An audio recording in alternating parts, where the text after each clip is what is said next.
The Australians came expecting a barrage of sandpaper-themed jokes from abrasive English crowds, but a competitive bowling effort in a low-scoring match smoothed over any hostility from the stands at the Oval in the first ODI. It might have been the closeness of the game which took the edge off the crowd banter as Australia, defending 214, suffered a 3-wicket loss. Or perhaps England fans were wary of giving the Aussies a rough time given their own side's historic defeat to neighbouring Scotland last Sunday was still fresh in the memory.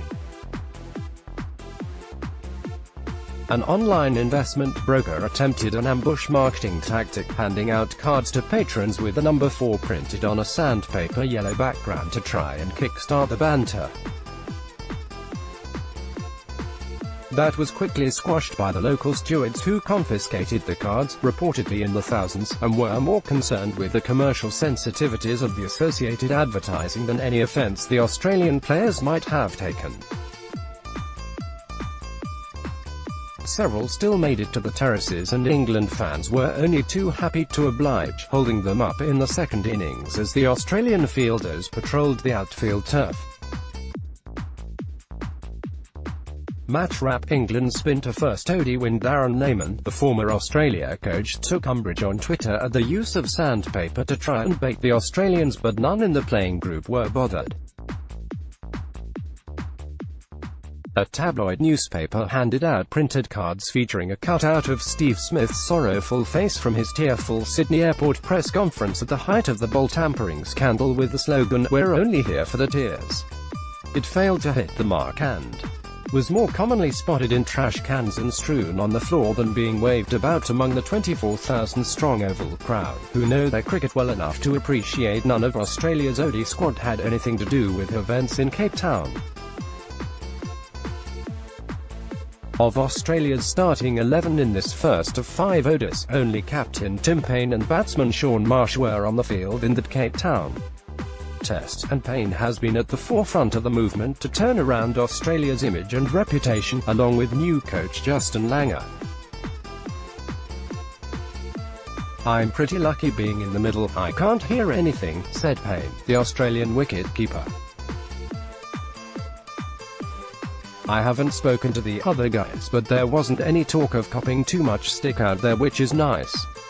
Maybe if we win a few games they might get more vocal." There were, of course, plenty of jeers for the Australians, as you would expect from an England crowd, but they came for the usual reasons: the odd misfield, a dropped catch by Paine after he had sprinted some 20 metres and dived full length just to get a glove on it. The fast bowlers all spent time on the boundary, as did Travis Head, Aaron Finch and substitute fielder Darcy Short. The chant of "Aussie, Aussie, Aussie, cheat, cheat, cheat" was raised from the western terraces late into the match when the crowd had imbibed enough liquid courage, but it wasn't picked up with any gusto and quickly subsided. The Oval was expected to be one of the more vocal England crowds, and the players had spoken about the treatment they might receive, and had prepared themselves accordingly. The series moves next to Wales for Saturday's second match in Cardiff.